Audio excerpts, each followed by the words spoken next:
तो आज हमारे मध्य हैं प्रोफेसर चांद किरण सलूजा जी, जो director academic Sanskrit promotion foundation new Delhi से हैं। सर, आपका हमारे विश्वविद्यालय की तरफ से, हमारे शिक्षण अधिगम केंद्र की तरफ से, हमारे प्रतिभागियों की तरफ से तथा मेरी तरफ से सर हार्दिक अभिनंदन, स्वागत। सर का जो शिक्षण जो कार्यकाल है वो बहुत लंबा है। आपका जैसे जो सर हैं वो दिल्ली विश्वविद्यालय से सर ने हिंदी, राजनीतिक विज्ञान, भाषा विज्ञान में अपना परास्नातक किया है। आपका 27 वर्षों तक का केंद्रीय शिक्षा संस्थान दिल्ली यूनिवर्सिटी में अध्यापन का अनुभव है। आपने 2013 में स्वैच्छिक सेवानिवृत्ति लेकर उसके उपरांत आप निरंतर संस्कृत संवर्धन प्रतिष्ठान के निदेशक के रूप में अपना कार्य संभाल रहे हैं। आप शिक्षा और भारतीय शिक्षा के बहुआयामी विशेषज्ञ हैं। आप राष्ट्रीय शिक्षा नीति 2020 के अत्यंत विशिष्ट दृष्टा एवं शिक्षाविद हैं। आपने अनेक विश्वविद्यालयों, प्रशासनिक संस्थाओं, परिषदों और सरकारी संस्थानों के आप सदस्य हैं और आपको अनेक सम्मान भी प्राप्त हैं। जैसे आपको तिरुपति द्वारा DLIT सम्मान, 2019 में संस्कृत भाषा के लिए राष्ट्रपति का सम्मान प्रमाण पत्र, 2020 में उत्तर प्रदेश सरकार द्वारा विश्व भारती पुरस्कार। सर, आपको अपने मध्य पाकर हम बहुत ही हर्ष का अनुभव कर रहे हैं। और सर, आज हमें national education policy 2020 philosophy and psychology in the context of Indian knowledge system के बारे में हमारा ज्ञान संवर्धन करेंगे। Sir, over to you. सबको सादर नमस्कार। माननीय अमिता जी और संजय शर्मा जी भी दिखाई दे रहे थे।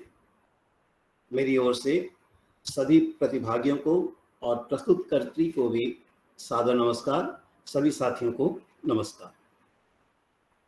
जैसा कि अपने संबोधन में अमिता जी कह रही थी कि इस शिक्षा नीति ने, जो नूतन राष्ट्रीय शिक्षा नीति 2020 में आई है, उसने अपना मूल आधार भारतीय संस्कृति को बनाया है।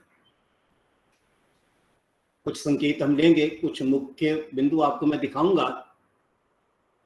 और पदे पदे यदि हम देखते हैं तो राष्ट्रीय शिक्षा नीति जिन बातों को कहती हैं वह बुनियादी तौर पर भारतीय संस्कृति से ही बहुत गहरे में आबद्ध है। और जब मैं भारतीय संस्कृति की बात करता हूं तो इसे केवल एक पुरातन परंपरा के रूप में न लिया जाए। मैं प्रायः कहा करता हूं कि जितने ऊंचे स्तर पर प्राचीन भारत शिक्षा के क्षेत्र में पहुंच चुका था, संभवतः हम उसके आसपास भी अभी नहीं ठहरे हुए, क्योंकि हम उन वस्तुओं से अधिक परिचित नहीं रहे। तो ऐसा लगता है कि जैसे हमारे यहाँ जो स्वरूप उसका रहा है वो केवल एक पारंपरिक दृष्टि से और कुछ मंत्रों के द्वारा, कुछ श्लोकों के द्वारा कुछ बात कही गई है, जबकि ऐसा नहीं था। कुछ संकेत लेंगे हम जो आज चर्चा करेंगे वह विशेष रूप से दर्शन और मनोविज्ञान से संबद्ध होगी। एक बात से हम प्रायः परिचित होंगे, आप इन दोनों विषयों को अलग अलग नहीं कर सकते हैं। मनोविज्ञान तो अभी कुछ वर्षों पहले की बात है, 100-150 वर्ष पहले का इसका आगमन इस रूप में आया है। दर्शन प्रायः प्रारंभ से सभी विद्याओं का, सभी ज्ञानों का एक सशक्त आधार है। स्वाभाविक है, दर्शन चिंतन की परंपरा है और चिंतन हमारे मनस्तत्व में आता है।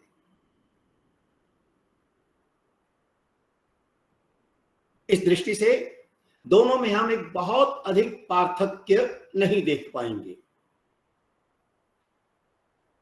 प्राचीन भारत में संपूर्ण ज्ञान की परंपरा के जितने भी ग्रंथ हैं वे बुनियादी तौर पर दार्शनिक ग्रंथ माने जाते हुए भी मनस्तत्व की व्याख्या करते चलते हैं, तो मनस्तत्व के कार्यों का विवरण देते चलते हैं।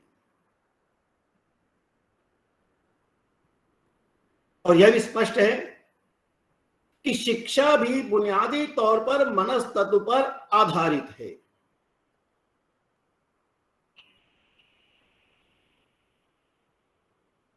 शिक्षा हम विकास की प्रक्रिया के रूप में लेते हैं। आखिर विकास किसका?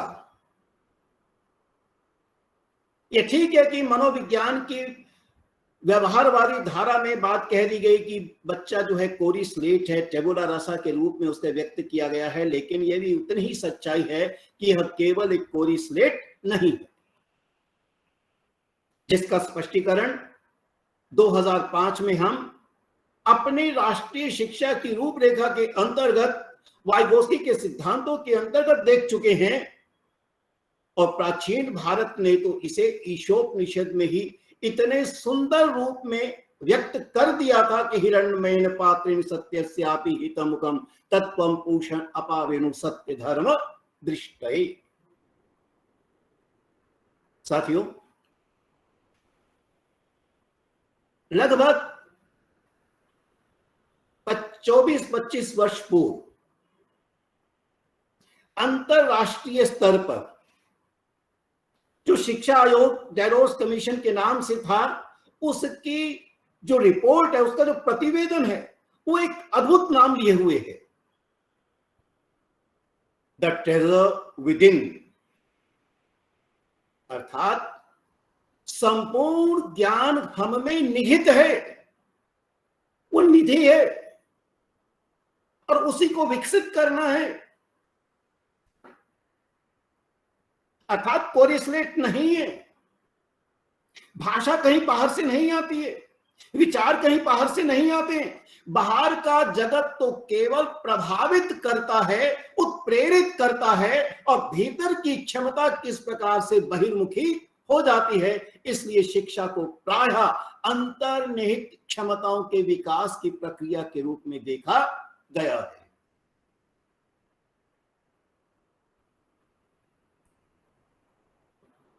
शिक्षा मानकर चलती है, आप चाहे प्राचीन भारत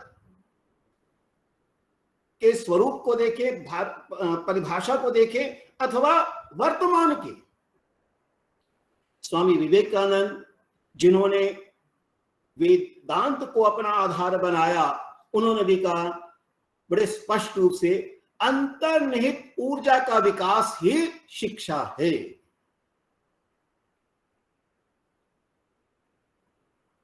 स्वामी विवेकानंद के ये कथन स्वाभाविक रूप से संकेत देते हैं कि भीतर हमारे कितनी शक्ति, कितनी ऊर्जा विद्यमान है। Manifestation of energy within, power within, उसी को कहा 1996 की डेरोस कमीशन के प्रतिवेदन का जो शीर्षक है, द ट्रेजर विदिन, जिसे अभिव्यक्त करना है।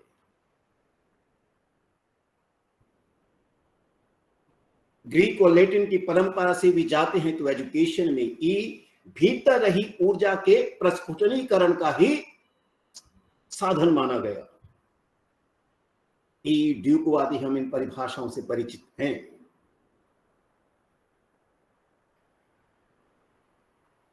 इस दृष्टि से भीतरी ऊर्जा का जो विकास है, वो भीतरी ऊर्जा कहां विद्यमान है, वो अंतःशक्ति के रूप में है। उसे ही बाद में मनोविज्ञान के रूप में देने का प्रयास किया गया। ठीक है कि उसके साथ साथ मनोविज्ञान की अनेक शाखाएं फैली, लेकिन मूल तो वही है। हमारा जो साइके, हमारे भीतर की जो ऊर्जा है, उसका ही विकास है। यदि आप आज भी ऑक्सफोर्ड डिक्शनरीज देखते हैं, उसमें भी फिलॉसफी और साइकोलॉजी का इंसाइक्लोपीडिया के रूप में अगर देखते हैं, फिलॉसफी और साइकोलॉजी का समान है। इन दोनों में भेदीकरण नहीं किया गया है, क्योंकि दर्शन यदि चिंतन है तो मन के अंदर है, मस्तिष्क के अंदर है, और मनोविज्ञान उसी का ही अध्ययन करता है। तो हम इन दोनों को पृथक नहीं कह सकते हैं। बहुत संक्षेप में मैंने इस बात को आपके सामने रखा है। यह मेरी पूर्व मान्यता होगी, अतः मैं अपनी बात इसी पर ही आधारित रखूंगा। हम आगे की ओर चलते हैं तो मैं शिक्षा नीति के एक कथन से अपनी बात प्रारंभ करता हूं। और वो कथन है प्रथम अध्याय में ही परिचय के अंतर्गत। अब उसे प्रथम अध्याय कहिए या परिचय कहिए, लेकिन वहां एक बात कही गई है। समता आपको स्क्रीन पर पूरा ना दिखे, लेकिन मेरे पास है, उसे पढ़ूंगा। एक अच्छी शैक्षणिक संस्था वह है जिसमें प्रत्येक छात्र का स्वागत किया जाता है और उसकी देखभाल की जाती है, जहां एक सुरक्षित और प्रेरणादायक शिक्षण वातावरण उपलब्ध होता है, जहां सभी छात्रों को सीखने के लिए विविध प्रकार के अनुभव उपलब्ध कराए जाते हैं और जहां सीखने के लिए अच्छे आधारभूत ढांचे और उपयुक्त संसाधन उपलब्ध रहते हैं।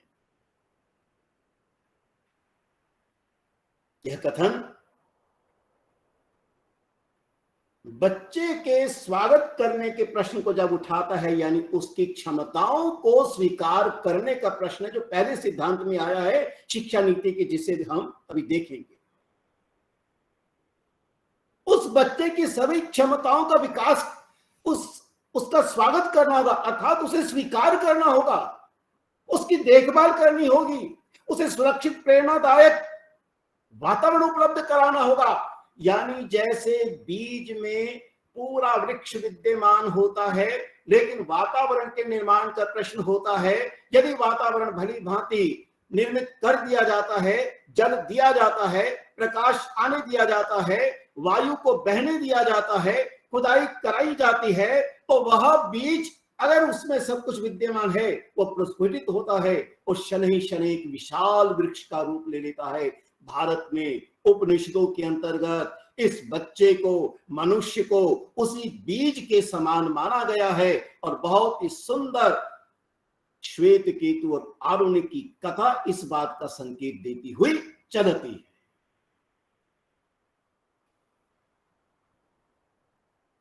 इसलिए का वातावरण उपलब्ध कराना होगा।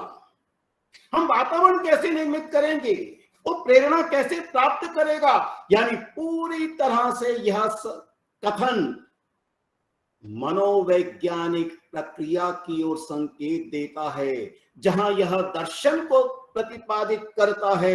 हमें विद्यार्थी का स्वागत करना होगा, विद्यार्थी में सभी क्षमताएं विद्यमान है और कैसे करना है वो इसका एक मनोवैज्ञानिक रूप हमारे सामने रखता है। और आपको ध्यान होगा, प्राचीन भारत के अंतर्गत चाणक्य ने एक श्लोक दिया था और बहुत ही सुंदर श्लोक के अंतर्गत एक बात को कहा था, अयोग्यो पुरुषो नास्ति, यानी प्रत्येक व्यक्ति में वह क्षमता विद्यमान है।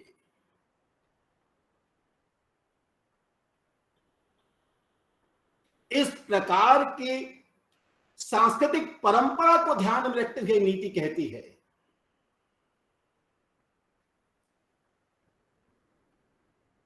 यह नीति प्राचीन और सनातन भारतीय ज्ञान और विचार की समृद्ध परंपरा के आलोक में तैयार की गई है। कुछ संकेत मैंने दिया, अंततः कारण क्या है? फिर यह नीति कहती है, भारत की परंपरा और सांस्कृतिक मूल्यों के आधार को बनाए रखते हुए 21वीं सदी की शिक्षा के लिए आकांक्षित लक्ष्यों, जिनमें SDG 4 सम्मिलित हैं, के संयोजन में शिक्षा व्यवस्था, उसके नियमन और प्रशासन सहित सभी पक्षों के सुधार और पुनर्गठन का प्रस्ताव रखती है। मैंने संकेत दिया था कि वातावरण का निर्माण करना है और इस वातावरण का निर्माण केवल कक्षा में नहीं होता है, अपितु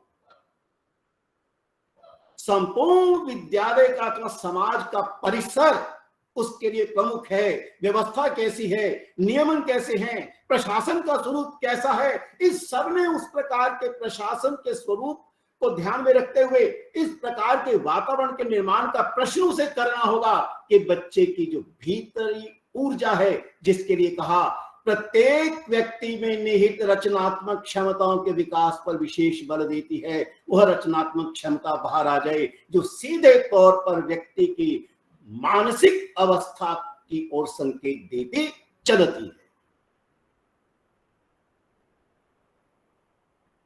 फिर यह नीति कहती है, कि यह नीति मूल रूप से इस सिद्धांत पर आधारित है, यानी इसका दर्शन है कि शिक्षा से साक्षरता और संख्या ज्ञान जैसी आधारभूत क्षमताओं के साथ साथ उच्चतर स्तर की तार्किक और समस्या समाधान संबंधी संज्ञानात्मक क्षमताओं का विकास होना चाहिए। साथ ही नैतिक, सामाजिक और भावनात्मक स्तर पर भी व्यक्ति का विकास होना चाहिए। यानी संपूर्ण व्यक्तित्व की कल्पना की गई है वो केवल संज्ञानात्मक यानी कॉग्निटिव तक सीमित नहीं हो,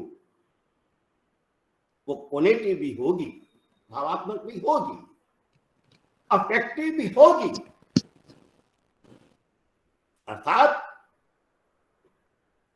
कैसे समाज में जीना है इस और भी संकेत देगी साइकोमोटर के रूप में, जिसे हम मानते हैं। और बहुत ही सुंदर रूप से प्राचीन भारत इसको संकेत दे देता है।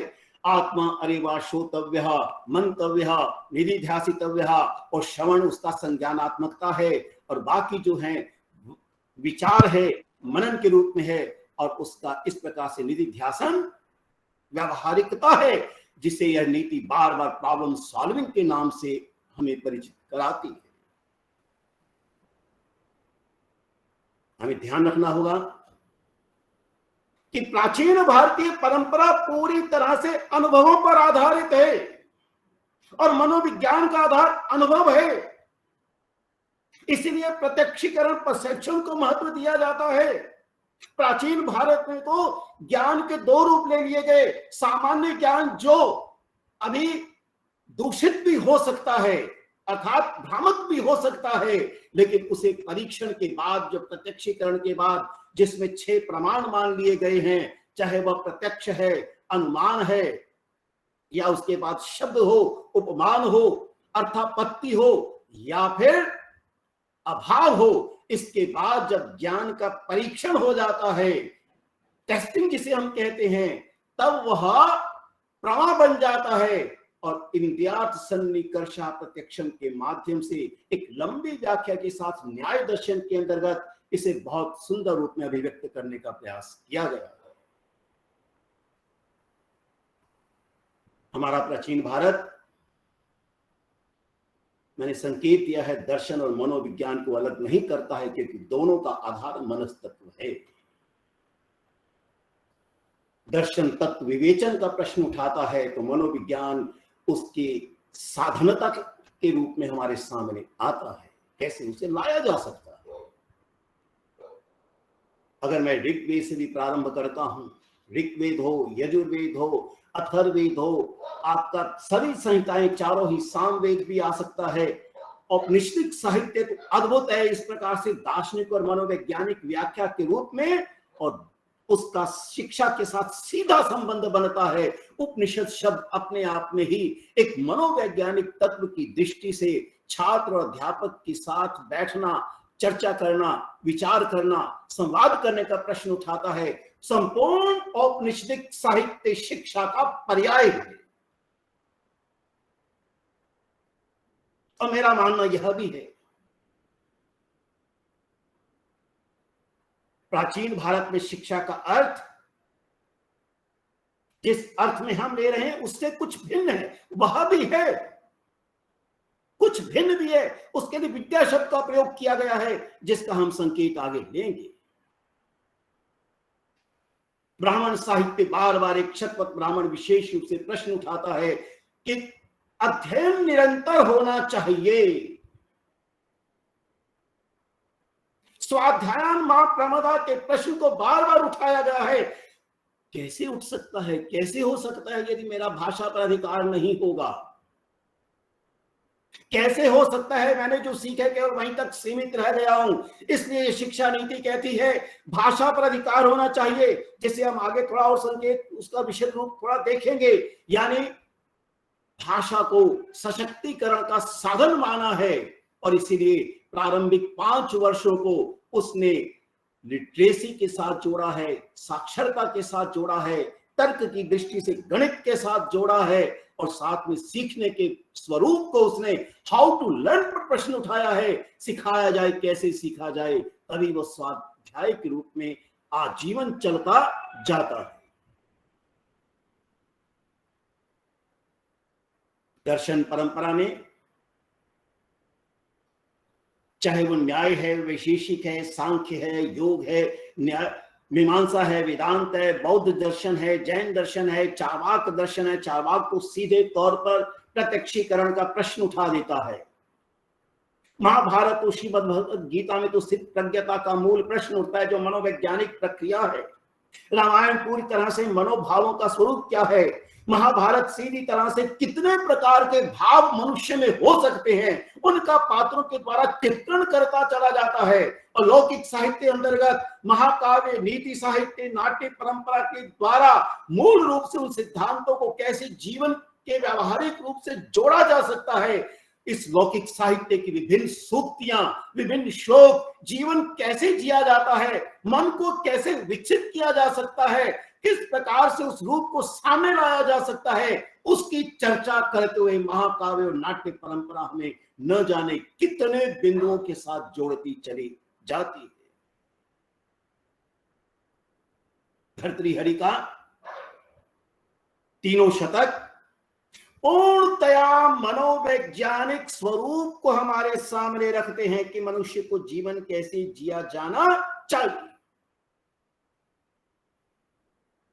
और वहीं उनका दर्शन प्रतिपादित होता है। पौराणिक साहित्य कथाओं के माध्यम से किस मनोविज्ञान को देता है। काव्य शास्त्र का रस शास्त्र, चाहे वो नाट्य शास्त्र के रूप में आए, काव्यादर्श के रूप में आए, काव्य मीमांसा के रूप में आए, साहित्य दर्पण के रूप में आए। जैन और बौद्ध की चर्चा मैंने की है। काम शास्त्र का स्वरूप भी, तांत्रिक साहित्य, महर्षि अरविंद का स्वरूप हो, स्वामी विवेकानंद का स्वरूप हो, सभी बुनियादी तौर पर व्यक्ति के मानसिक विकास के प्रश्न को उठा रहे हैं। सभी ने प्रकृति को अपना अंग बनाया है। प्रकृति का अर्थ यही बन जाता है, उसका जो स्वरूप है वो बीज के रूप में आता है, वातावरण के माध्यम से वो फलता फूलता है, अपने फल प्रदान करता है। मनुष्य भी प्रकृति का अंग है और मनस्तत्व उसके साथ जुड़ा है। शरीर तो हमारा रहता ही है, मृत अवस्था के बाद भी रहता है, वो डिकम्पोज होना शुरू होता है, वो प्राण तत्व निकल चले जा चुके होते हैं। लेकिन स्वाभाविक है मूल तत्व के निकल जाने पर क्या स्थिति बनती है, और वह मूल तत्व ही हमारे मनस तत्व के रूप में, उसके कई शब्द आए हैं जिसकी हम चर्चा आगे देखेंगे। अमरकोश कैसे उसे भिन्न भिन्न शब्दों के साथ कहता है। कितने सुंदर रूप से इन बातों को जब प्रकट करता है हमारा साहित्य कि हम प्रकृति के अंग के रूप में माने जाते हैं। हमारे भीतर का जो अंतस्तत्व है, जो आध्यात्मिकता के रूप में माना गया है, इसी को डेलोस रिपोर्ट ने द ट्रेजर विदिन के रूप में कहा। हमारे व्यक्तित्व के सत्व रजस तमस का जो स्वरूप है वो व्यक्तिकरण का प्रश्न है। व्यक्ति को भी व्यक्ति इसलिए कहा गया है क्योंकि वो व्यक्त कर सकता है। भाषा व्यक्तिकरण का एक साधन है, पाठ्य सहगामी क्रियाएं दूसरा साधन बन जाता है। इसलिए शिक्षा नीति बार बार नो हार्ट सेपरेशन के माध्यम से उन गतिविधियों को महत्व देने की बात करती है। और उसने भाषा के संदर्भ में मैंने चर्चा की, वो भाषा को तो ही आधारभूत अंग मानकर चलती है।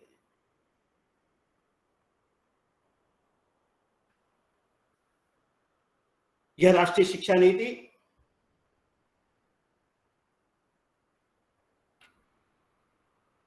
चार तत्वों को अधिक महत्व देकर चलती है। ये इसका दर्शन है, समग्रता का दर्शन है, समता का दर्शन है, समावेशन का दर्शन है, एकीकरण का दर्शन है। और हम जानते हैं कि समग्रता पूरे जो एक ब्रह्म का स्वरूप हमारे सामने लाया गया है, एक तत्व को लाया गया है, जिसे दीनदयाल जी ने मानवीय के रूप में, मानवीय एकात्मकता के रूप में अथवा मानवता के वाद के रूप में अनेक लोगों ने हमारे समक्ष जो रखा है, वो एक समग्रता का दर्शन आता है। और शिक्षा मनोविज्ञान में हम इस चीज को बहुत अच्छी तरह से समझते हैं कि बच्चे को, छोटे बच्चे को विशेष रूप से संपूर्ण दिखाई देता है तो उसके अगले अंग अंग देखता है। यानी किसी भी वस्तु को समग्र रूप से समझना अनिवार्य होता है। और प्राचीन भारत के अंतर्गत हमारा संपूर्ण वेदांत दर्शन बुनियादी तौर पर उस समग्रता की चर्चा करता है। समता का तत्व संगच्छतम के माध्यम से बहुत भली भांति समझा जा सकता है।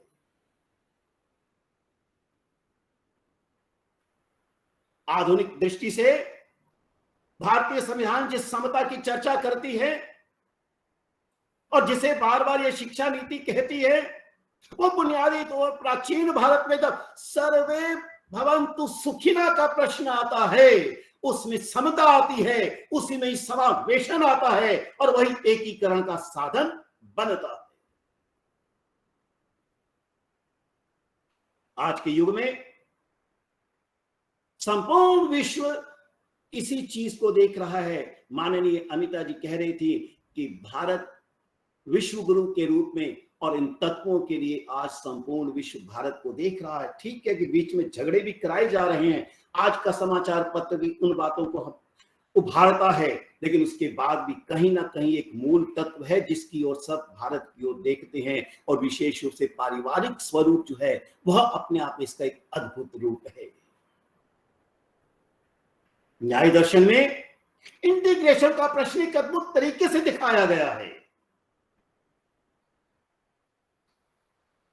मनुष्य को माना गया कि वो केवल आंख नहीं, केवल कान नहीं, वो केवल दांत नहीं, वो केवल शरीर नहीं, वो केवल केश नहीं, संपूर्णता के रूप में इन सब के साथ मिलकर वो मनुष्य बनता है। इसलिए प्राचीन भारत की शिक्षा मानवीय विकास का प्रश्न उठाती है। कुछ लोग आगे हम देखेंगे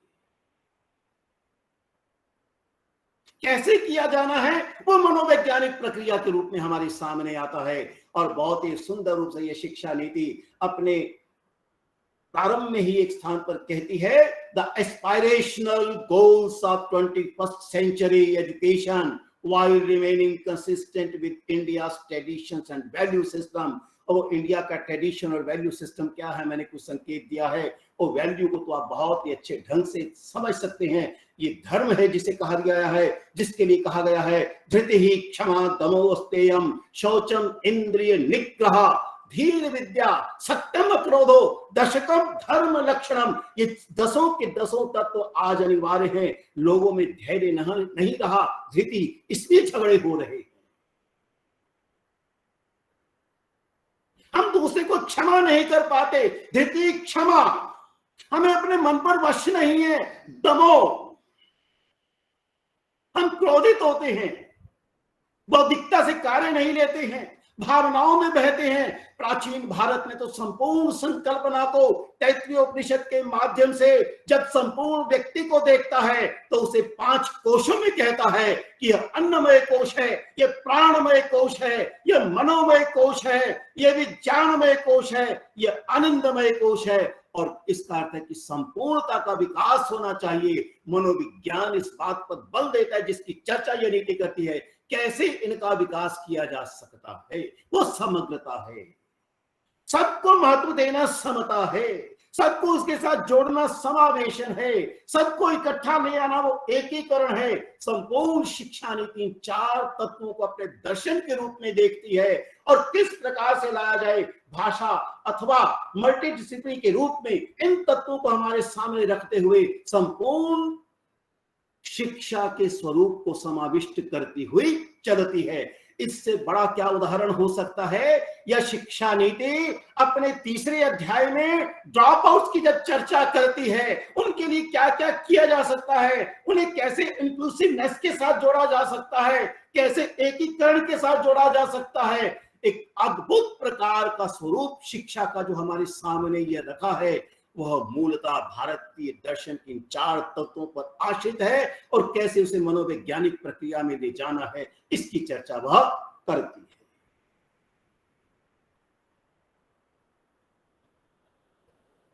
समग्र विकास के अंतर्गत भावात्मक, बौद्धिक, शारीरिक, सामाजिक आदि आ जाते हैं। शिक्षकों के साथ साथ अद्भुत तिथि है, हम आगे अनुच्छेद देखेंगे कैसे मनोवैज्ञानिक प्रक्रिया को कहा है सुधार लाने के लिए संवेदनशील होना अनिवार्य होगा। ये संवेदनशीलता है, संवेदना है, दूसरों की वेदना के साथ जुड़ना है। उसकी वेदना को महसूस करना है। यह विद धातु केवल ज्ञान के लिए नहीं है, समझने के लिए है। इसलिए शिक्षा नीति का पहला सिद्धांत एक स्थान पर बहुत ही सुंदर रूप में कहते हुए चलता है, recognize and identify the unique capabilities of the child by sensitizing teachers। कितनी सुंदर बात कही है।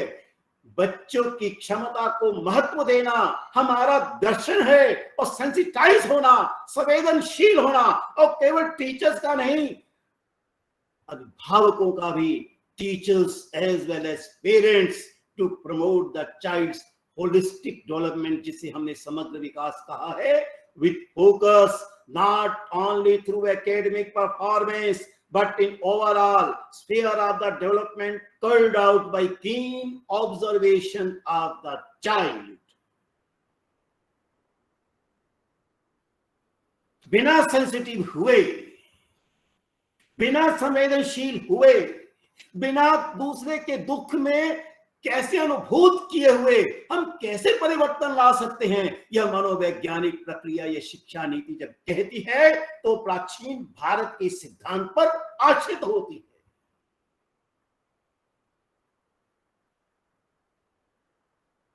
यह शिक्षा नीति मानकर चलती है सभी सीखने के योग्य हैं, अतः रचनावादी दृष्टिकोण का प्रश्न उठाती है। और मैंने संकेत दिया था, प्राचीन भारत ने कहा अयोग्यो पुरुषो नास्ति, कोई भी विद्यार्थी, कोई भी बच्चा अयोग्य नहीं है। यह शिक्षा नीति का यह सिद्धांत प्राचीन भारत के सिद्धांत पर आश्रित है।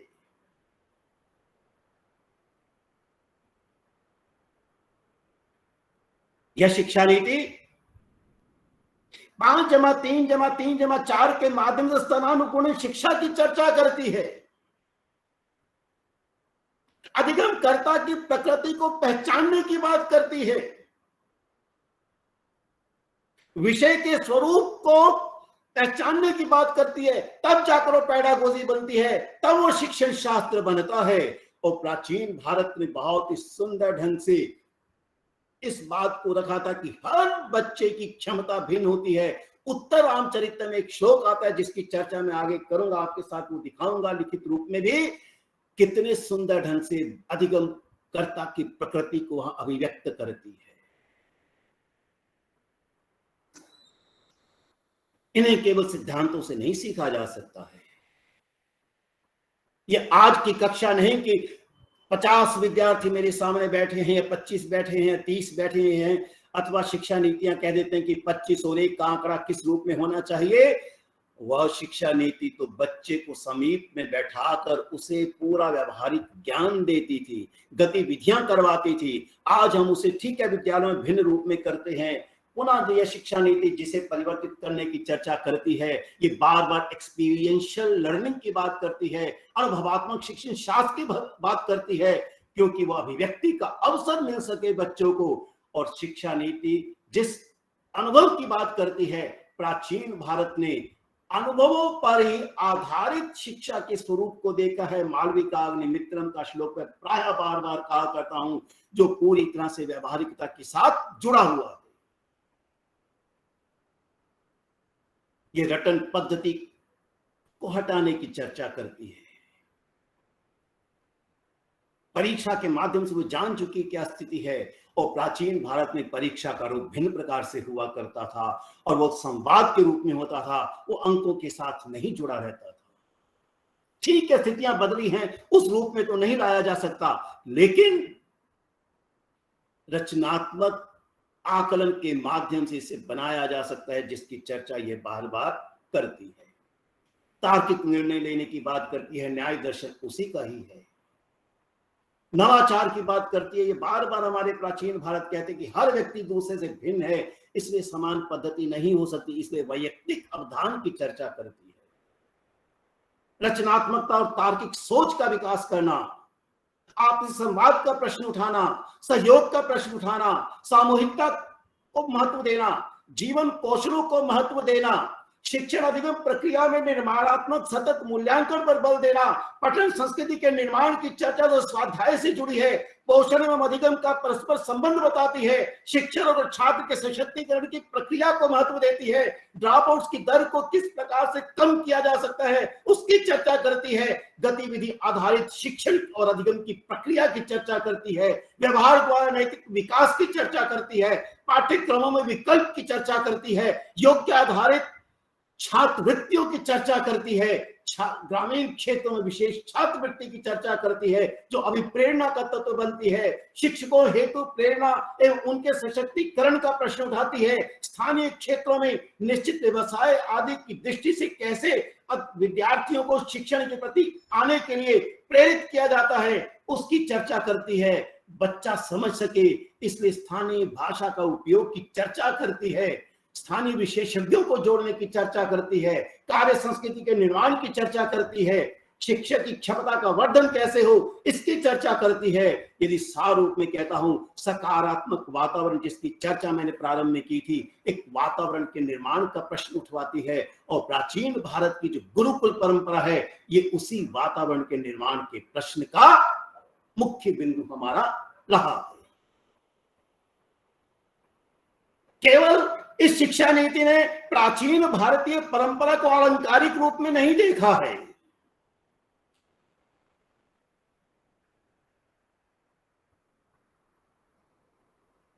बच्चे के महत्व को समझने का इस शिक्षा नीति ने जो काम किया है वो एक अद्भुत है। माननीय अमिता जी कह रही थी, शिक्षा नीति का पहला वाक्य देखिए क्या कहता है, शिक्षा पूर्ण मानव क्षमता को प्राप्त करने, एक न्याय संगत और न्यायपूर्ण समाज के विकास और राष्ट्रीय विकास को बढ़ावा देने के लिए मूलभूत आवश्यकता है। पूर्ण मानव क्षमता विद्यमान है जिसकी ओर मैंने संकेत दिया, पंचकोशीय विकास की चर्चा करती है, अन्नमय कोश आदि की मैंने बात की है। प्रत्येक बच्चे को उस विकास के लिए अवसर मिलना चाहिए, शिक्षा इसकी चर्चा करती है। शिक्षा नीति कई संकेत देती है, बच्चा ही वह वास्तविक पुस्तक है जिसे शब्दशः पढ़ना होगा।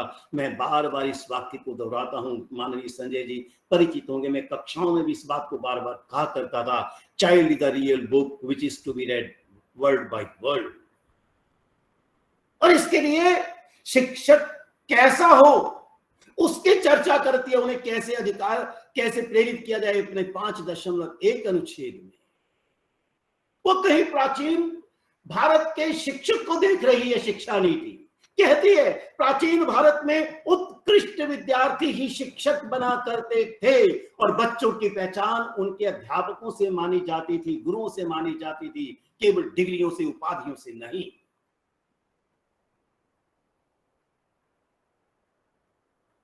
यह शिक्षा नीति जब 5, 3, 3 और 4 की चर्चा करती है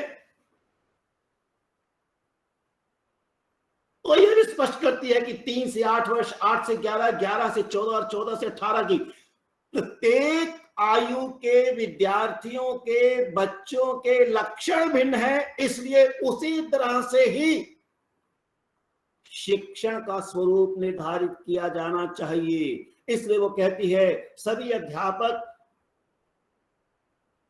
जो भी बनेंगे चाहे वो किसी भी स्तर को पढ़ाएं, शिक्षा नीति में संकेत है आय में भिन्नता नहीं होगी लेकिन विशेषज्ञता वहां होनी चाहिए। हाँ, सभी विद्यार्थियों को पढ़ाने के लिए भी उन्हें उद्यत करना होगा, इसलिए सीपीडी के माध्यम से उनके विकास का प्रश्न भिन्न रूप में भी उठाती है। मैंने संकेत दिया था यह शिक्षा नीति जब 4 स्तरों पर बांटती है, 5, 3, 3 और 4, उसमें फिर भेदीकरण का प्रश्न भी उठाती है। ड्रॉप आउट्स में उसी के वो संकेत दिया गया है। वो मानकर चलती है कि प्रत्येक विद्यार्थी समान रूप से ग्रहण नहीं करता है। इसे हम आज के युग में इंडिविजुअल डिफरेंसेस कह देते हैं, वैयक्तिक भेद कह देते हैं। इसलिए वैयक्तिक अध्ययन, केस स्टडीज के प्रयोग किए जाते हैं। अनेक शोध ग्रंथ इन्हीं पर लिखे जाते हैं।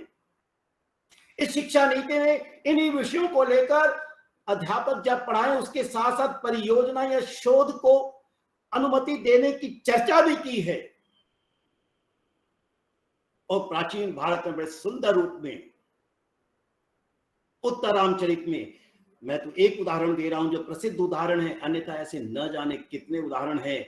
वितरति कुरहु प्राज्ञे विद्यां यथैव तथा जड़े न तो खलु तयोर्ज्ञाने शक्तिम करोति अपहन्ति वा। वो समान रूप से देता है। वो किसी के लिए कक्षा में किसी के लिए कम और किसी के लिए अधिक नहीं करता है। उसके शब्द सभी के लिए हैं, लेकिन हर व्यक्ति की अपनी क्षमता के अनुसार ग्रहण करने की दृष्टि होती है। भवति ही पुनर्भूयान भेदा फलम प्रति तद यथा। उदाहरण के साथ कहती है, अरे पात्र तो है, सूर्य का प्रकाश तो पड़ रहा है, जो बहुत चमक वाला है उसका स्वरूप भिन्न है, और जो खुद दरा है उसमें से भिन्न प्रकार का बिंब आएगा। इस प्रकार से विद्यार्थियों में विभेदीकरण होता है। जो इस प्रकार से विद्यार्थी हैं उन्हें अयोग्य मत समझो। अयोग्य पुरुषो नास्ति का सिद्धांत दे दिया है, उन्हें भी योग्य समझा जाएगा। हाँ, उनके लिए पद्धतियों में अंतर कीजिए। इस प्रकार की बात यह शिक्षा नीति करती है तो कहीं ना कहीं प्राचीन भारत की संकेत देती चलती है।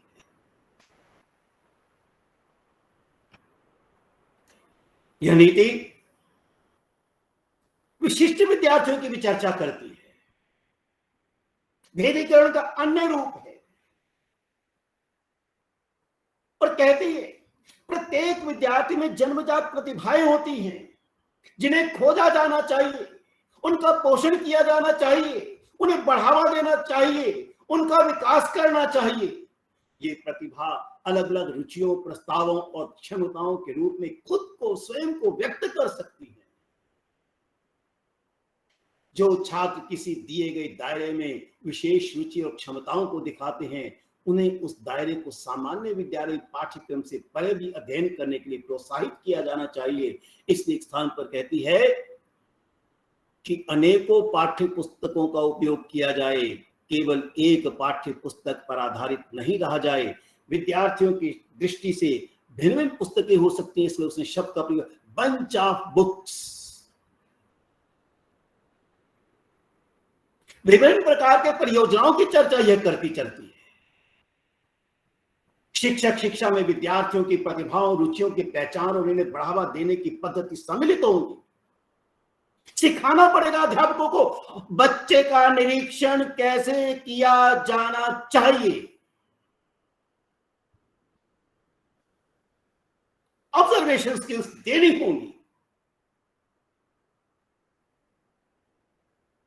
लेकिन इसके लिए जैसे हमारी कक्षाएं हैं उसके रूप में बदलाव करना होगा। इसलिए शिक्षा नीति ने उसको संकेत भी दिया। हम एक कालांश के लिए जाकर कुछ सामग्री दे आते हैं, हम विद्यार्थियों तक देखते नहीं हैं। हम विद्यार्थियों के साथ जुड़ तक नहीं पाते हैं, उन्हें नाम नहीं रोल नंबर से पुकारते हैं, कक्षाओं में नामों से परिचित नहीं है। उस दिन किसी मैं संकेत देते हुए कुछ कह रहा था तो संजय जी ने, उसमें हमारे छात्र बैठे हुए हैं और इस समय वे अध्यापक हैं हरि सिंह गौड़ विश्वविद्यालय में, तो उन्होंने एक बात याद करवाई कि पुस्तकें तो बहुत पढ़ी होंगी, किसी का चेहरा भी पढ़ा है अथवा नहीं पढ़ा है। हम बच्चों के चेहरे नहीं पढ़ पाते हैं। ये शिक्षा नीति कहती है उनकी प्रतिभाओं को, रुचियों को पहचानने के लिए जिस निरीक्षण किया, ये निरीक्षण संपूर्ण हमारी मनोवैज्ञानिक प्रक्रिया है। कैसे किया जाना चाहिए, यह एक मुख्य तत्व हमारे सामने आ सकता है। एनसीईआरटी और एनसीटीई प्रतिभाशाली बच्चों की शिक्षा के लिए दिशा निर्देशित विकसित करेंगे। बीएड कार्यक्रमों में प्रतिभाशाली बच्चों की शिक्षा में विशेषज्ञता अर्जित की जा सकेगी। ऑनलाइन संसाधनों सहयोग के साथ सीखने सिखाने की प्रक्रिया को समृद्ध किया जा सकता है। जैसे इस समय ऑनलाइन के माध्यम से माननीय अमिता जी हम सभी अध्यात्मों को इकट्ठा करके कहीं ना कहीं एक संकेत इस ओर हमें दे रही है। जो भूमिका मैंने आपके सामने रखी, उस दृष्टि से हम जरा मनोविज्ञान को प्राचीन भारत की दृष्टि से पहचानने का प्रयास करते हैं। मनोविज्ञान मनसः विज्ञानम के रूप में आता है, विज्ञानम विश्लेषण के रूप में आता है। मनस के लिए बहुत सारे शब्द हैं जो आगे आप देख रहे होंगे। प्राचीन भारतीय परंपरा में मनस जहां एक अपने आप में संज्ञा है, लेकिन उसी के साथ उसके कार्यों के कारण बहुत सारे शब्दों के द्वारा पुकारा गया है।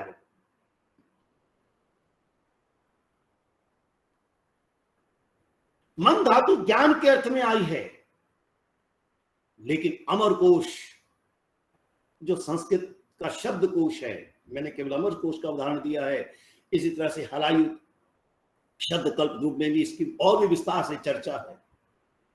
कम समय के कारण मैंने उस विस्तार में नहीं जा रहा हूं। बड़े सुंदर रूप में कहता है, चित्तम तु चेतो, चित्त भी है, चेत भी है, हृदय भी है, स्वांतम भी है, हृत भी है, मानसम भी है और मनः भी है, और इसका स्वभाव चंचल है। चंचलम ही मनः कृष्ण, श्रीमद् भगवद गीता में अर्जुन कहते हैं कृष्ण को। कृष्ण भी मानते हैं और कहते हैं अभ्यासेन वैराग्य निगृह्यते, आप अभ्यास और वैराग्य से, इसलिए अभ्यास को बार बार महत्व दिया जाता है। साथियों, प्राचीन भारत का यह सिद्धांत कि मनस का स्वरूप क्या है, ये आज के मनस तत्व से भिन्न नहीं है। आज भी हम अभ्यास को अधिक महत्व देते हैं, practice makes a man perfect का नारा लगाते हैं, करत करत अभ्यास के जड़मती हो सुजान का नारा लगाते हैं, और अद्भुत यवना भारत ने तो इसके लिए पूरा एक दर्शन दे दिया, योग दर्शन, जो मनोविज्ञान के ग्रंथ के रूप में स्वीकृत हो चुका है, जिसने योग की व्याख्या ही चित्तवृत्ति निरोधा, इस मन के चंचलत्व को कैसे नियंत्रित किया जा सकता है, इसकी व्याख्या करता चलता है, और एक न्याय दर्शन लगभग 197 सूत्रों के माध्यम से उसकी व्याख्या कर देता है। उपनिषद हो, भगवत गीता हो, योग शास्त्र हो, बौद्ध साहित्य हो, जैन दर्शन हो, साहित्य शास्त्र हो, तंत्र शास्त्र हो, आयुर्वेद साहित्य हो, इन सब के माध्यम से सुंदर रूप से इस मन के विकास की चर्चा हमारे सामने रखी। यह मन विमर्शन का स्वरूप लेता है, ये चिंतन करता है, इसी को क्रिटिकल थिंकिंग के रूप में भी कह दिया गया है। इसलिए 4.5 चौथे अध्याय का 5वां अनुच्छेद बड़े ही सुंदर रूप से शिक्षण का स्वरूप क्या है, वो बुनियादी तौर पर मन के विभिन्न कार्यों पर आश्रित है, जिसका संकेत मैंने आपको अमरकोश के माध्यम से अथवा संकेत देकर कि योग दर्शन क्या कहता है उस ओर आपका कुछ ध्यान मैंने आकर्षित करना चाहा।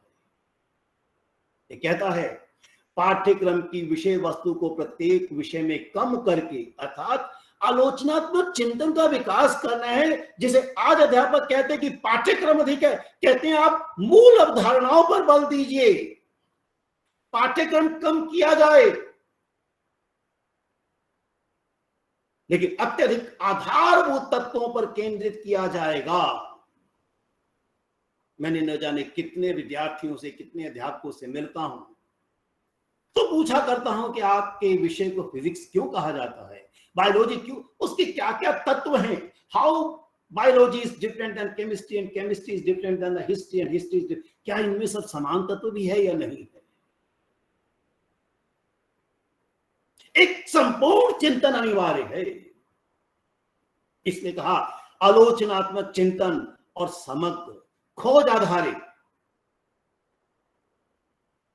ये बड़ा अद्भुत शब्द है, खोज आधारित। खोज यानी जिसे हम सर्च कह देते हैं, जिसकी चर्चा 17वें अध्याय में यह नीति करती है, एनआरएफ के निर्माण की बात करती है, और आपको अद्भुत होगा, लगेगा। प्राचीन भारत में तो तैत्तिरीय उपनिषद में पढ़ाने के तरीके को ही सर्च कहा है, खोज आधारित कहा है।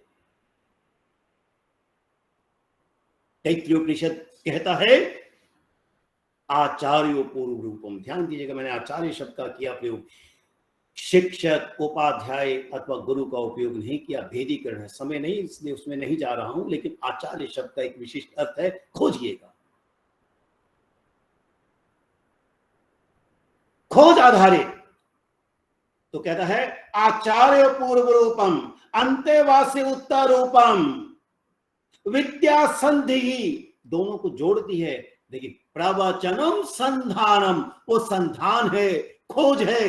विद्यार्थी क्या सोच रहा है, किस विषय को किस रूप में देख रहा है, इसे भिन्न भिन्न प्रकार से अध्यापक जब उनके सामने खोलता है तो बच्चे को एक नए संदर्भों के साथ जोड़कर खोजने के लिए प्रेरित करता है। वह शिक्षक का कार्य है, वह आचार्य का कार्य है। शिक्षा नीति का यह सिद्धांत बच्चे की प्रवृत्ति खोजने में स्वाभाविक है, यह मनोवैज्ञानिक है, खोजना चाहिए, यह मनुष्य के बुद्धि का कार्य भी है, यह दर्शन है। लेकिन पद्धति क्या हो, यह दर्शन और मनोविज्ञान का सिद्धांत तैत्तिरीय उपनिषद दे जाता है। नैतिक चरित्र में भी इसकी बहुत सुंदर व्याख्या आई है। चर्चा आधारित अर्थात संवाद तो प्राचीन भारत का प्रसिद्ध तत्व रहा ही है। उपनिषद संपूर्ण संवाद में है। प्लेटो ने भी संवाद की चर्चा की है, जय कृष्णमूर्ति भी संवाद की चर्चा करते हुए चलते हैं, अरस्तु भी कहीं संवाद की चर्चा करते हुए चलते हैं। पॉल फ्रेरे ने भी इस संवाद का ही महत्व उठाया है। रचनात्मकता से संबद्ध जो जिसे कंस्ट्रक्टिविस्ट अप्रोच कहते हैं, वो भी संवाद का प्रश्न उठाती है। ये चर्चा आधारित का प्रश्न है, लेकिन केवल चर्चा नहीं, विश्लेषण भी चाहिए। प्राचीन भारत में बहुत सुंदर ढंग से इसे सामने रखा है, किसे किस रूप में, उसके लिए बहुत सारी चीजें बताई हैं। एक सिद्धांत उसने दिया है अनुबंध चतुष्टयम, उसमें भी देखा कि विषय को किस रूप में देखा जाए, लक्ष्यों को रूप में कैसे, उसके सामग्री का स्वरूप कैसा हो, यानी भिन्न भिन्न दृष्टि से उसे देखने के साथ हमें स्पष्ट होता है कि किस प्रकार से वस्तुओं का विश्लेषण भिन्न भिन्न दृष्टिकोणों से किया जा सकता है।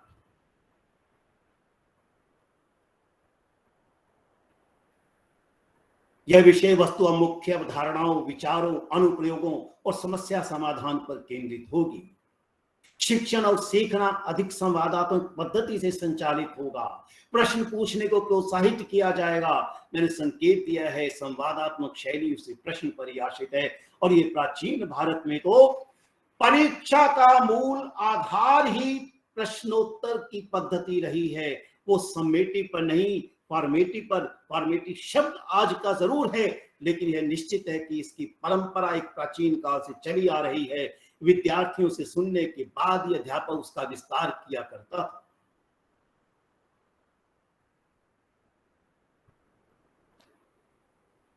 इसलिए कहा प्रश्न पूछने को प्रोत्साहित किया जाए। मैं कहा करता हूं कि भैया शिक्षण की पद्धतियों को बदल दीजिए। आप प्रश्नों के उत्तर मत दीजिए, आप उन्हें लेख देकर उन पर प्रश्न बनवा लीजिए, तो कम से कम विद्यार्थी क्या समझा है, किस रूप में समझा, इस बात को तो जानेगा। उस दृष्टि से पढ़ने के बाद परीक्षा के भवन में भी विद्यार्थी को शिक्षण एक पठन की सामग्री तो मिलेगी। इसलिए शिक्षा नीति पठन संस्कृति का निर्माण की चर्चा भी करती है। शिक्षण और सीखना अधिक संवादात्मक पद्धति से संचालित होगा। प्रश्न पूछने को प्रोत्साहित किया जाएगा और कक्षाओं में नियमित रूप से अधिक रुचिकर, रचनात्मक, सहयोगात्मक और खोजपूर्ण गतिविधियां होंगी, ताकि गहन प्रायोगिक सीख को सुनिश्चित किया जा सके।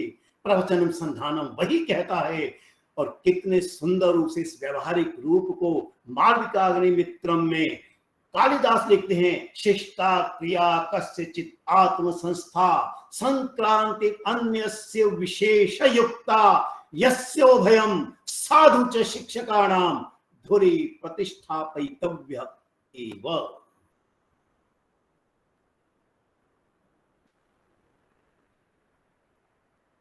और यह संपूर्ण परिदृश्य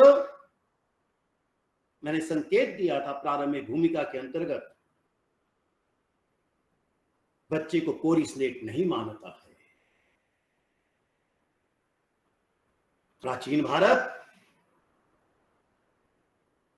बहुत सुंदर रूप में इस बात की ओर संकेत देता कि प्रत्येक बच्चा अनेक प्रकार की शक्तियों से परिपूर्ण है, जिसे हमने पंचकोशीय विकास में अन्नमय, प्राणमय, मनोमय, विज्ञानमय और आनंदमय के साथ जोड़ा। शक्तियों से युक्त है। उसका उद्घाटन कैसे करना है, परिवेश का निर्माण कैसे करना है, कैसा संदर्भ है, भाषा की क्या आवश्यकता है, इसकी चर्चा करता है। और बहुत ही सुंदर रूप से प्राचीन भारत में भर्तृहरि लिखते हैं, न स्वस्ति प्रत्ययो लोके यह शब्दानुगमात् ऋते अनुविद्धम इव ज्ञानम सर्वम शब्देन भासते। ये सारा ज्ञान शब्द में ही समाया है। कैसे उसके द्वारा हम उसे अभिव्यक्त कर सकते हैं, व्यक्त करा सकते हैं। आज के रचनावादी कंस्ट्रक्टिव अप्रोच का यही आधार है। भाषा ही बुनियादी तौर पर आधार है हमारा, बच्चे को सिखाने का भी और बच्चे से जानने का भी। और कितने सुंदर रूप में प्राचीन भारत के सिद्धांत को वर्तमान शिक्षा नीति ने अपने 5+3+3+4 प्रणाली में पहले 5 वर्षों को बच्चे के लिए क्या कहा? लिटरेसी, साक्षरता, अक्षर ज्ञान। और आप देखेंगे प्राचीन भारत में तो शिक्षा का अर्थ ही अक्षर ज्ञान है। आगे मैं इसे दिखाने भी जा रहा हूं। और वहां लैंग्वेजेस पावर कहा 4th अध्याय में। लाइफ लर्निंग की दृष्टि से अगर भाषा पर अधिकार होगा तो हम पढ़ सकते हैं। इसलिए शिक्षा नीति हाउ टू लर्न को प्रश्न उठाती है। इसलिए प्राचीन भारत की गुरुकुल परंपरा में कैसा व्याख्या कैसे की जाए, इस पर चर्चा आती है। हमारे टीका ग्रंथों का स्वरूप देखिए, अद्भुत है। कैसे खोला जाता है विषय को, उसके लिए भी अनेक शब्द उपलब्ध हैं। सबके अपना स्वरूप है। और कैसे कोई विषय दूसरे से जुड़ा हुआ है। इसलिए शिक्षा नीति जब नो हार्ट सेपरेशन का प्रश्न उठाती है तो प्राचीन भारत में से बड़े ही सुंदर रूप से एक श्लोक के द्वारा कहा सुश्रुत संहिता में। यह शिक्षा नीति जब मल्टी डिसिप्लिन का प्रश्न उठाती है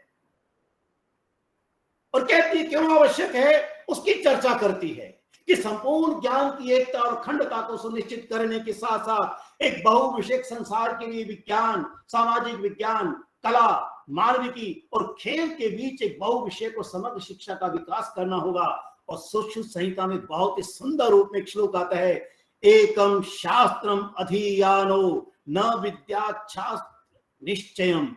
किसी एक शास्त्र को पढ़ लेने के बाद संपूर्ण शास्त्र नहीं जाना जा सकता है, संपूर्ण विद्या नहीं जानी जा सकती है।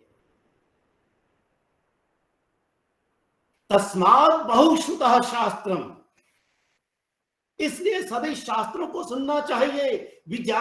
विज्ञानी या चिकित्सक, और चिकित्सक के संदर्भ में क्योंकि सुश्रुत संहिता उससे है, एक चिकित्सक के लिए भी कहा कि मेरे भाई तुम केवल एक शास्त्र पर आश्रित मत रहो, अन्य भी शास्त्रों के बारे में जानो। अरे सुश्रुत संहिता और चरक संहिता अथवा इस प्रकार के भाव प्रकाश में तो और भी अनेक प्रकार के शिक्षा सिद्धांतों का वर्णन है।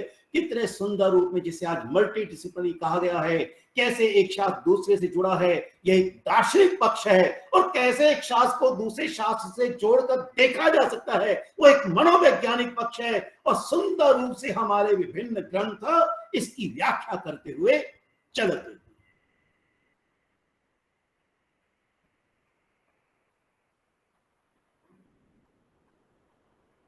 शिक्षा नीति का संकेत है, firmly believe that continuous process of gaining knowledge of different branches of learning with unwavering devotion and untiring efforts was absolutely necessary for the growth and development of human culture.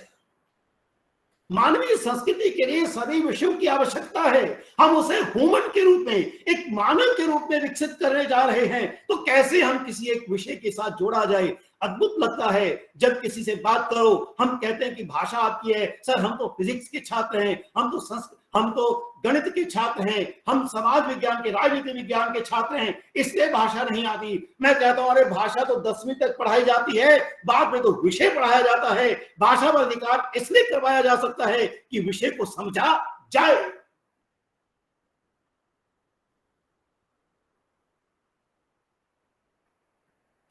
With the aid of their physical and mental faculties, such as hearing, observation, analysis, reflection, experimentation, and judgment, the ancient Indian thinkers discovered newer and yet newer fields of investigations and acquired knowledge of the natural world around them and also emotional world within them, both of the individual and the institutional levels.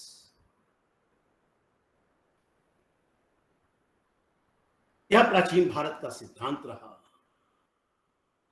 श्रवण मनन निधि ध्यासन के संकेत मैंने आपको दिए हैं। उनका क्या स्वरूप है वो आपके सामने hearing, observation, analysis, reflection, experimentation and judgement का प्रश्न उठाया गया है प्राचीन भारत के शिक्षण सिद्धांतों की दृष्टि से, जिसकी चर्चा यह नीति करती है। और यह दार्शनिक दृष्टि से, जिसे हम एपिस्टेमोलॉजी कह देते हैं, जिसे हम ज्ञान मीमांसा कहते हैं, ये hearing, observation, analysis, reflection, experimentation and judgement, जहां ये ज्ञान मीमांसा यानी एपिस्टेमोलॉजी की अंग के रूप में है, वही यह मनोवैज्ञानिक प्रक्रिया है। कैसे इसे जाना जा सकता है, कैसे इसे समझा जा सकता है। यह शिक्षा नीति दक्षता आधारित शिक्षण अधिगम की चर्चा करती है। यह योगात्मक के स्थान पर रचनात्मक आकलन की चर्चा करती है। मैंने संकेत दिया था, परीक्षा पद्धतियों के स्वरूप में परिवर्तन करना होगा। परीक्षा किसी को उत्तीर्ण अनुत्तीर्ण करने के लिए नहीं बनी है, उसका उपयोग किया जाना चाहिए। बच्चा अगर कुछ नहीं समझ पाया तो क्यों नहीं समझ पाया, कैसे समझाया जा सकता है, उसमें बच्चे की क्षमताओं का विकास कैसे किया जा सकता है, वह रचनात्मक आकलन है, फॉर्मेटिव है। फॉर्मेटिव अर्थात बच्चे का निर्माण कैसे किया जाए। अगर उसने कुछ उत्तर ठीक नहीं दिए या कुछ प्रश्न करता है, प्रत्येक विद्यार्थी का पूछा गया, उसके मन से पूछा गया प्रश्न हमारे लिए संकेत है कि बच्चा किस चीज को कैसे समझा है और हम क्या समझाना चाहते थे। और फिर उस प्रकार से परिवर्तन, मैं कहता हूं कि फीडबैक है, यह प्रतिपुष्टि हमारे लिए। और उसके लिए जब हम विषय को फिर पुनः विद्यार्थियों के सामने खोलते हैं तो यह रचनात्मकता आकलन का स्वरूप ले लेता है।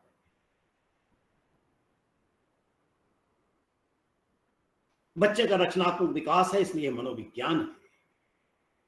उसकी क्षमता है, वो प्रश्न करता है, उसका दर्शन है,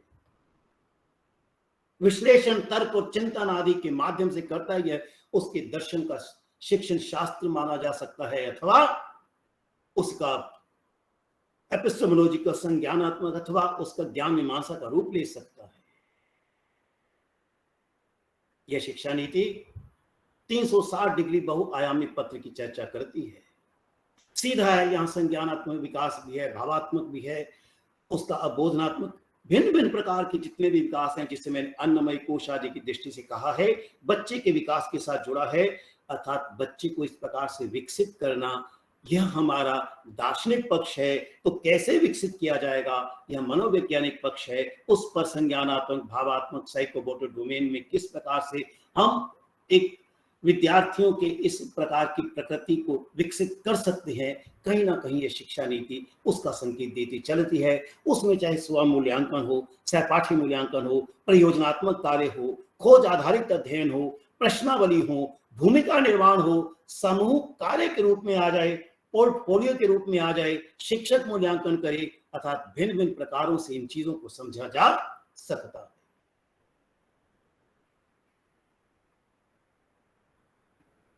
यह शिक्षण शास्त्र रचनात्मक शिक्षण शास्त्र की चर्चा करता है। यह नीति एक स्थान पर कहती है शैक्षिक प्रणाली का उद्देश्य ऐसे अच्छे इंसानों का विकास करना है। ये कितना सुंदर दार्शनिक पक्ष है, जो तर्क संगत विचार और कार्य में सक्षम हो, जिनमें करुणा और सहानुभूति, साहस और लचीलापन, वैज्ञानिक चिंतन और रचनात्मक कल्पना शक्ति हो, नैतिक मूल्यों का आधार हो।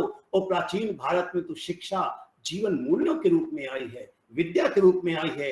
वो मना पूतम समारोह चरित की चर्चा करती है, वो तन में मना शिव संकल्पन की चर्चा करती है, न्याय दर्शन की चर्चा करती है, विज्ञान में कोश की चर्चा करती है। और बड़े सुंदर रूप में एक स्थान पर शिक्षा के लिए जिस शब्द का प्रयोग किया गया विद्या है, और विद्या सत्तायाम चेतना ख्याने ज्ञाने और विचारने, ये चारों संकल्पनाएं मूलतः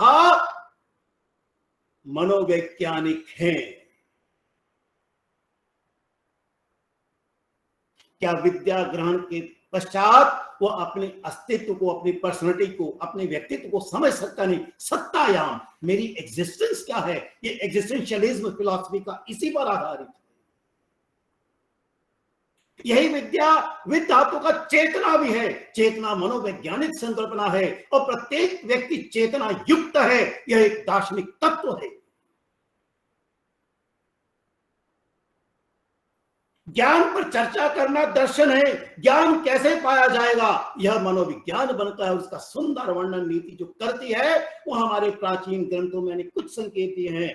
सब कुछ नहीं समझ बताया जा सकता था, संकेत के रूप में मैंने दिया है, और फिर उससे बढ़कर विचार करते हैं, मंथन करते हैं, विमर्श करते हैं, जिसे मैंने संकेत दिया श्रवणम मननम निधिध्यासनम के द्वारा।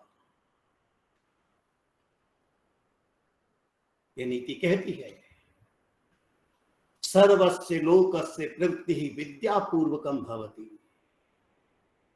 यह नीति कहती है, संकेत देती है इसो नास्ति विद्या समम चक्षु। ये भारतीय सिद्धांत जो कहा गया विद्या शिक्षा के रूप में, नीति ने बार बार बच्चे के व्यक्तित्व के विकास की दृष्टि से शिक्षा को पूरे पोटेंशियल, पूरी क्षमता जिसकी वो संकेत माननीय अमिता जी ने दिया था। लेकिन शिक्षा के लिए रसमंजरी में बहुत सुंदर कहा, शिक्षा एक हिताहित प्रवृत्ति निवृत्ति उपदेश। कहां जुटा जाए, कहां नहीं जुटा जाए, हित क्या है, अहित क्या है, इसका भी संकेत कहीं हमें दी जाती है। मन की चर्चा मैंने की थी। चंचलम ही मनः कृष्ण परमाति बलवद दृढ़म तस्याहम निग्रहम मन्ये वायोरेषु दुष्करम असंशयम महाबाहो मनोदुर्निग्रहम चलम अभ्यासेन कौन्तेय वैराग्यं च गृह्यते। ये मन का मनोवैज्ञानिक चंचलत्व है, और कैसे ग्रहण किया जा सकता है वह भी है, लेकिन दोनों के बीच में दार्शनिक तत्व छिपा है। मन तो हमें इधर उधर भ्रमित करेगा ही। तुलसीदास लिखते हैं बहुत सुंदर रूप में, कब हूं मन विश्राम न मान्यो निशि दिन भ्रमत विसारी सहज सुख जहां तहां इंद्र नितान्यो। मोहि मूड मन बहु विगोयो और योग दर्शन का समत्वम योगश्च उच्यते। और पूरा प्राचीन भारत योग के इस दर्शन को एक मनोवैज्ञानिक रूप में देखकर चलता है।